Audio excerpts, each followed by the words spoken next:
on It's Supernatural. Arrested, beaten, and tortured for his faith by sadistic Middle East terrorists, Jesus rescues an Egyptian Muslim from the horror of death by crucifixion. Do angels exist? Are healing miracles real? Is there life after death? Can people get supernatural help from another dimension? Has the future been written in advance? Sid Roth has spent 25 years researching the strange world of the supernatural. Join Sid on this edition of It's Supernatural. Hello, Sid Roth here with Maجid al-Shafi. What happens when an Egyptian Muslim finds out that Jesus is the Messiah? The religious police put him in interrogation and try to kill him. His family disowns him. Other Muslims want to kill him. It's not an easy thing. Maجid, you come from a family of attorneys, a Supreme Court justice, and you were studying law yourself. How in the world did you make this jump from being a Muslim? And you probably had a terrific future assured with this whole legal family and everything. How did you even begin to think about Jesus in the Bible? Let's start after I finished my high school back in Egypt, and I started to study law in Alexandria to become a lawyer. And in the first year in Alexandria school, I discovered that there is between 6,000 to 7,000 Christians, Egyptians, they are in jail, 6,000 to 7,000. And they are in jail for no reason, just because they are Christians. No, there is no another reason. There is something in the Egyptian law, it's called الخط الهميوني law. It's a law that you cannot build churches. You can build bar, discotheque, but not churches. But they have churches in Egypt. And old ones, not new ones. I see. And actually by this law that you cannot rebuild or build the old ones. So basically what's happened that you leave the old ones until it's collapsed on itself.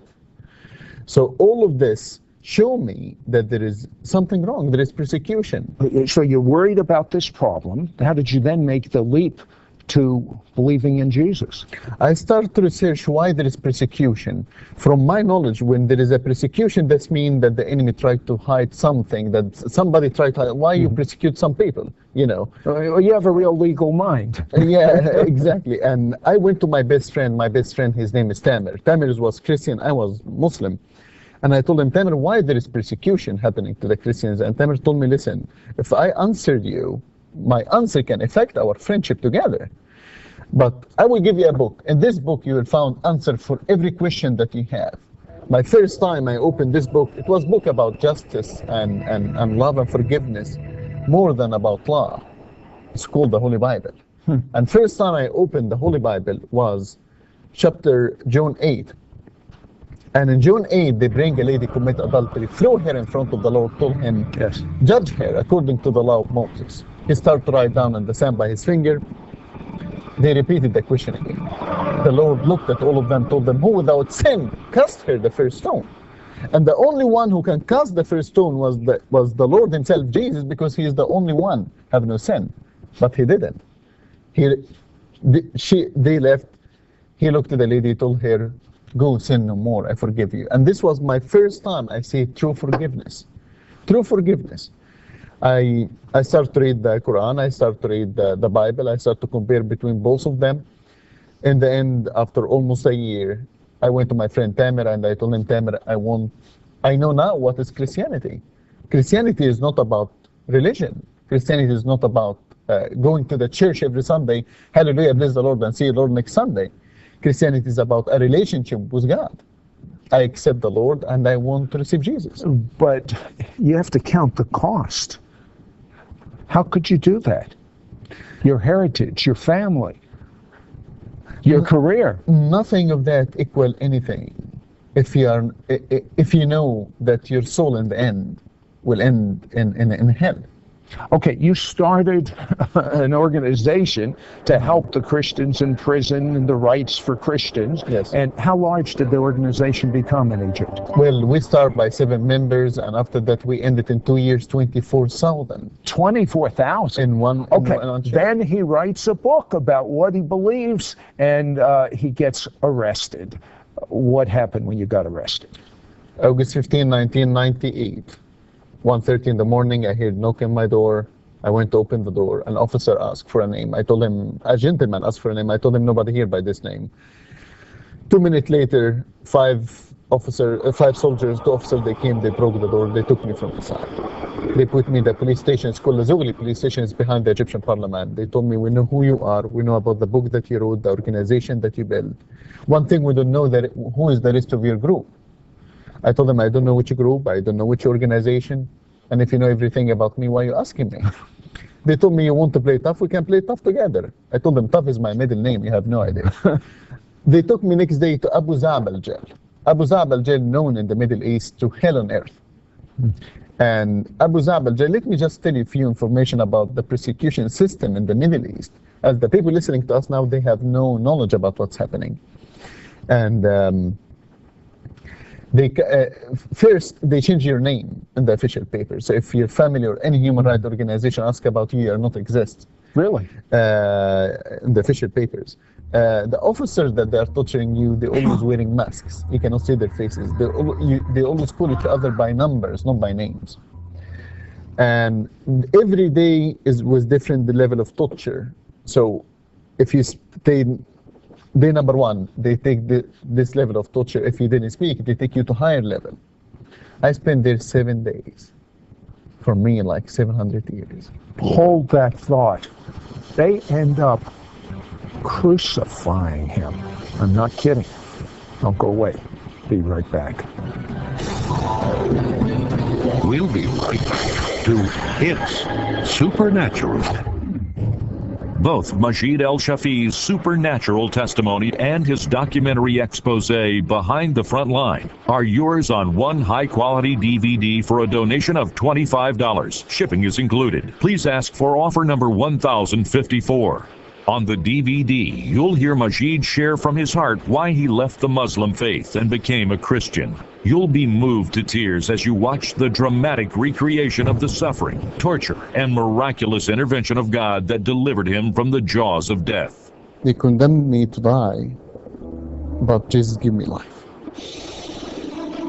And on the same DVD, Maajid will take you behind the front line of the Israeli-Hezbollah conflict and reveal the truth that the news media is hiding from the American people. You'll see firsthand the suffering of Jewish, Christian, and Arab citizens in Israel at the hands of the Hezbollah terrorist organization. Call now and get both Maajid's entire dramatic testimony and his documentary expose, Behind the Front Line, on this one high-quality DVD for a donation of $25. Shipping is included. Please ask for offer number 1054, or you can write to Sid Roth. It's Supernatural, Post Office Box 1918, Brunswick, Georgia 31521. Please specify offer number 1054, or log on to sidroth.org. Don't miss out on getting this DVD. It will change your life forever. Call or write today.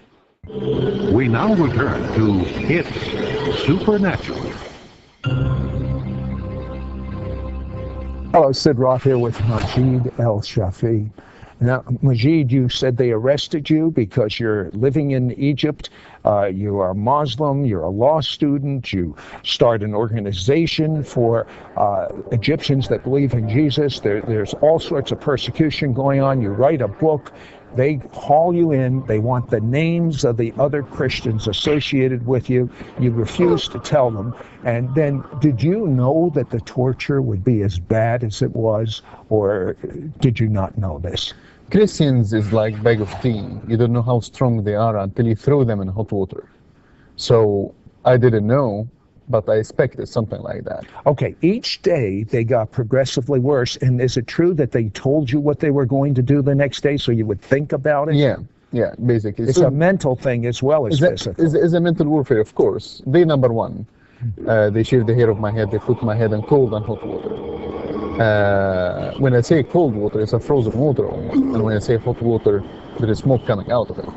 And they took your head 1 minute here, 1 minute there. After that, they took me back to my cell. They told me, you tell us the name of your friends. I told them, to be honest with you, I didn't take shower for a long time, and I enjoy the cold and hot water. You got chutzpah. That's a Hebrew word, nerve. And I look handsome without hair. And seriously, if you see, I keep the style a little bit.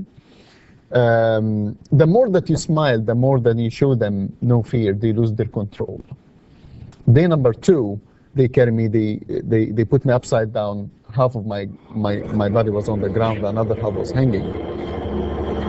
They burned me by 3 cigarettes, they slashed my back. They beat me by every way possible. In the day number 2, the only thing that I can really remember in day number 2 was the taste and the smell of my blood. They took me back to my cell. They told me, tell us the name of your friends. I told them no. And they told me, do you know what will be your punishment when tomorrow, if you didn't tell us, you're tortured tomorrow? I told them no. They told me that we release 3 dogs to attack you. The 3 dogs trained to attack human beings, to eat flesh. And they closed the door. If you are in my place, what do you do? They put the dogs in the cell and then locked the door with you in there? No, they was telling me the day before. Yes. We are still day number 2. No, I understand. Yeah. Okay. And so they opened the door. Day number 3, if you are in my place, what do you do? I just prayed to the Lord and I told him, Lord, just take me home. Basically, just, kill me before tomorrow morning. That would have to be a horrible death, to have these attack dogs. And I was scared because I was afraid that under heavy torture I can mention the name of my friends. I'm still flesh and blood. Day number 3, they open the door. My cell is dark. The corridor, the light in the corridor is red light. They open the door. You can see the shadow. The 3 dogs getting closer and closer, and you can hear their noise, their voice, the feet. And I went and I sat down in the corner, and I waited for pain and agony, and I covered my face by my own hand. And the dogs get closer and closer and closer, and suddenly I couldn't hear the noise. I couldn't hear their voices. I took my hand away from my face to see what's happened. The 3 dogs sitting around me, none of them attacked. Soldiers and officers start to kick the dogs to attack. Yes, of course. You see, these dogs train to listen to their master, but there is no higher master than Jesus Christ. Long story short. They took the set of the 3 dogs, and I can hear the soldier telling them maybe they're sick. Bring me another set of 3 dogs. They bring another set of 3 dogs. Another set of 3 dogs sit in the same position, but the middle one took a step forward, and he licked my face. Well, what did the guards think about that? The guards didn't know what's happened. They took the 3 dogs. They closed the door. All of them, they was talking about miracle. They didn't know what is miracle. And but they was talking about what is miracle, and they're talking it's miracle. And they took the 3 dogs, they left. Day number 4, officer number 27, big huge man, strong man, he came, he opened the door, he told me, listen, I'm not afraid from you. I told him, I know that you're not afraid from me. I'm the one who's supposed to be afraid from you. You're the one who's torturing me. Right. Do you have chutzpah? He told me, listen, I'm here to make with you a deal. I told him, I'm listening. He told me, you tell me the name of your friends, I will release you. Whatever you like, I will give you. You want a big house? I give you a big house. You want a brand new car? I give you a brand new car. You want beautiful ladies? I give you beautiful ladies. Whatever you want, I give you. I told him, I like it. I will take the deal. But first, I didn't eat for 3 days. Go bring me food, and after that, we'll talk together. He told me, whatever you like to eat. I told him, shish kebab. And trust me, shish kebab is much better than McDonald's. But anyway, so he went to bring the best shish kebab. I sat down, I ate. He told me, now you tell me the guys who work with you.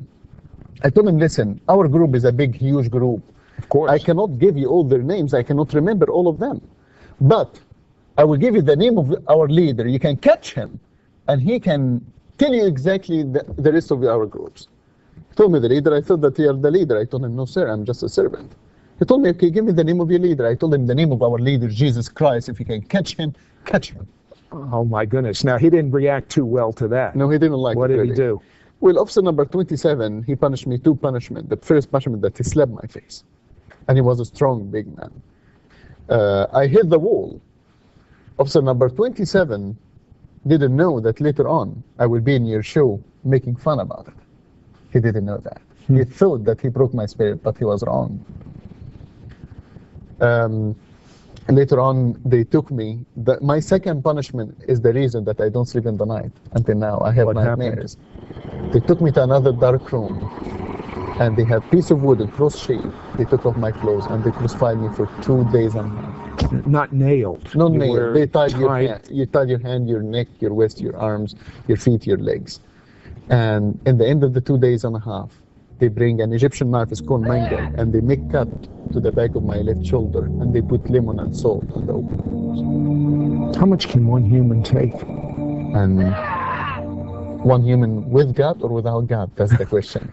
I'll tell you what, hold that thought. We'll be right back, because they could not break him. And what do you think about these attack dogs not attacking him? Sounds like Daniel in the lion's den. Be right back after this word. We'll be right back to It's Supernatural. One new man. The convergence of Jews and Gentiles. The two becoming one new man in Yeshua. When Jews and Christians become one new man in Messiah Jesus, we will experience a move of God such as the world has never seen. If you want to experience an explosive outpouring of God's Spirit, God's love, God's power, then log on to www.sidroth.org to learn more about the one new man. We now return to It's Supernatural. Well, I said off here with Maggid, and I don't know about you, but how can a human take what he went through? So they did succeed. They didn't break him, but they sure broke his body. And they take him to a hospital, if you could call it such a thing as a hospital. And he is so thirsty. They don't expect him to ever walk out of that hospital alive. He's so thirsty. What happened, Maggid? And I slept thirsty in this night, and the Lord came to me in vision, and he gave me water in his hand. And he told me, if you drink my water, why do you need any another water? And I drink from the river, basically, of his hand. And next day I will start to move my hands, and a week later I start to move my arms, I start to move my body, and I was healed completely to the picture that you see. This. Okay, but his friends recognize now that he's healed, he has a new problem. They still want to get him. And so he has to get out of Egypt. Now he's surrounded with other Arab countries. He's a Muslim that has rejected his faith, now believes in Jesus. The only country that he could possibly go to was Israel. What did you think of Israel? I didn't know anything about Israel before I go there. What about the Jewish people? I didn't know anything about the Jewish people. The only thing that I know is the propaganda that they having in the Arab community. So why would you want to, if you knew the propaganda, why would you want to go to Israel? Because the enemy of my enemy is my friends. I got you. So he has a bold escape, actually on a jet ski. He gets to Israel, and this is amazing. You fall in love with the Jewish people. In fact, when you recently, the Lebanon-Israeli war, you were actually there for the last 3 days. Tell me what this means to you. Well, in the last 3 days in the war, we did the human rights observer mission to go there to see the war between Hezbollah and Israel. And what you see now is ball bearings, which is the Hezbollah. They put it, Hezbollah. They use it in their missile, in their rockets. Why? To hit the Israeli civilians. You see, when you use weapon like this is like the rocket that hit Haifa during the war, carrying 40,000 of these ones, of this small little boat. And what's happened that when it's hit the ground, is shattered everywhere and kill everyone in this area. Are you bothered that the press gives such a biased view of what really happened in that war? Does that bother you? It's bothered me. I'm not underestimating the Lebanese pain. You know, Yes. my heart goes to Of Lebanon course. as well. But there is also Israel, and Israel did not start the war. And when you hit Israel by weapons like this is not about Sheba farms. This is not about the Palestinian state. That's about the existence of the state of Israel. Listen, there is a difference between war of soldiers fighting soldiers and war of soldiers targeting, not by accident, targeting innocent civilians with bombs that have little ball bearings that can kill you, that can maim you for life. There is something so savage about this. I want you to see some clips from the video that Maajid did.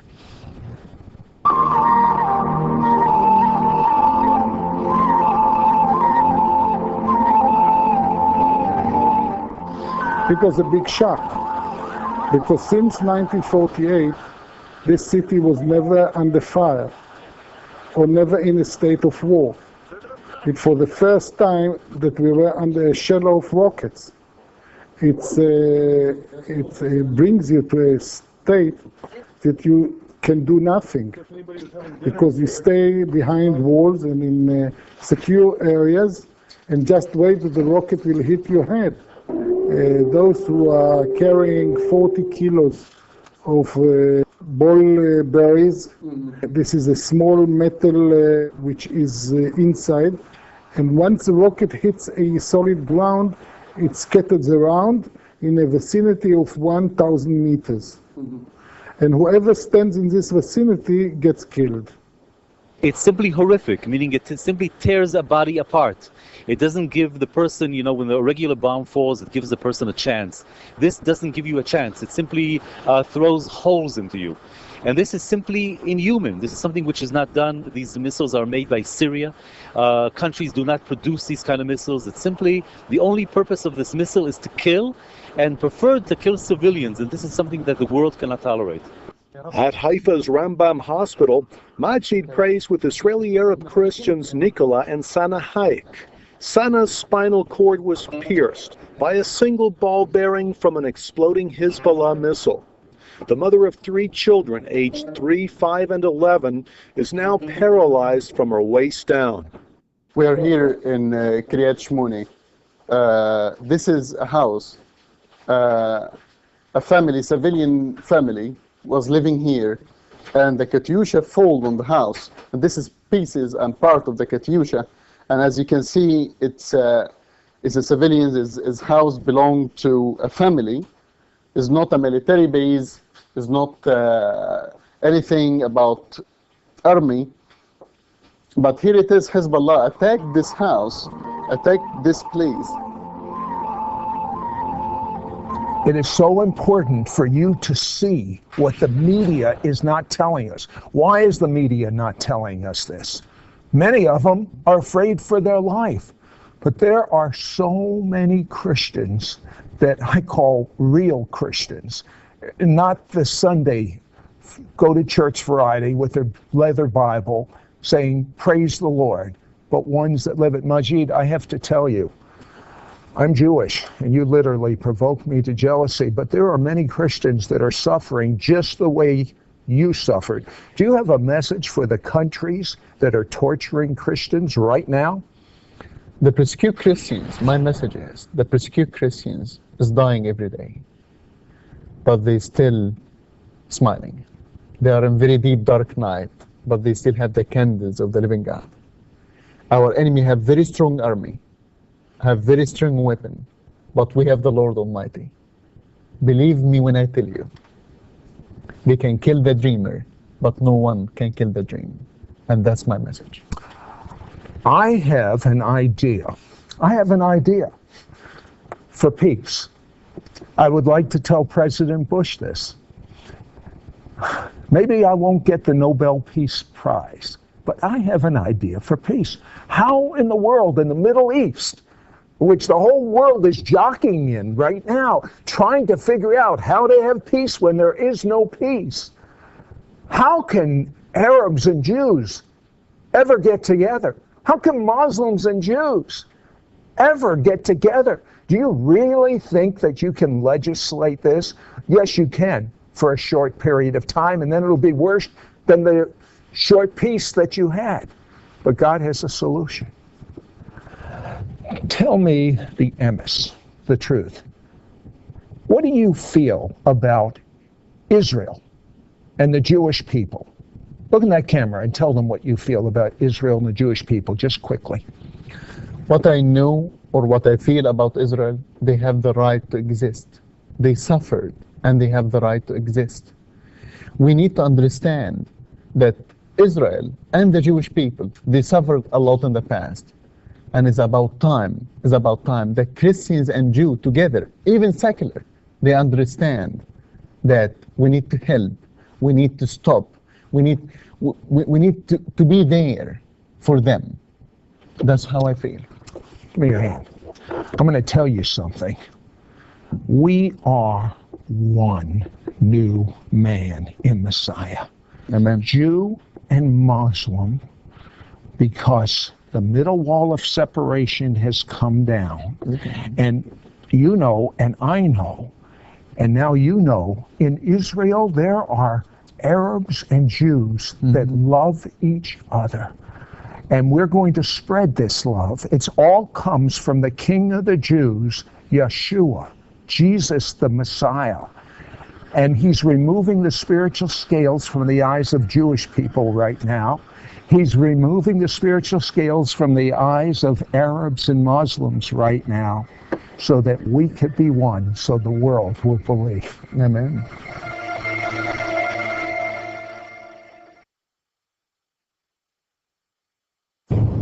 Both Maajid El-Shafi's supernatural testimony and his documentary expose, Behind the Front Line, are yours on one high-quality DVD for a donation of $25. Shipping is included. Please ask for offer number 1054. On the DVD, you'll hear Maajid share from his heart why he left the Muslim faith and became a Christian. You'll be moved to tears as you watch the dramatic recreation of the suffering, torture, and miraculous intervention of God that delivered him from the jaws of death. They condemned me to die, but Jesus gave me life. And on the same DVD, Maajid will take you behind the front line of the Israeli-Hezbollah conflict and reveal the truth that the news media is hiding from the American people. You'll see firsthand the suffering of Jewish, Christian, and Arab citizens in Israel at the hands of the Hezbollah terrorist organization. Call now and get both Maajid's entire dramatic testimony and his documentary expose, Behind the Front Line, on this one high-quality DVD for a donation of $25. Shipping is included. Please ask for offer number 1054, or you can write to Sid Roth. It's Supernatural, Post Office Box 1918, Brunswick, Georgia 31521. Please specify offer number 1054, or log on to sidroth.org. Don't miss out on getting this DVD. It will change your life forever. Call or write today. If you're encouraged and helped by these television programs, please consider assisting us with future productions. Send your tax-deductible gift to Sid Roth, Post Office Box 1918, Brunswick, Georgia 31521. Call toll-free at 1-800-548-1918 or visit our website at sidroth.org.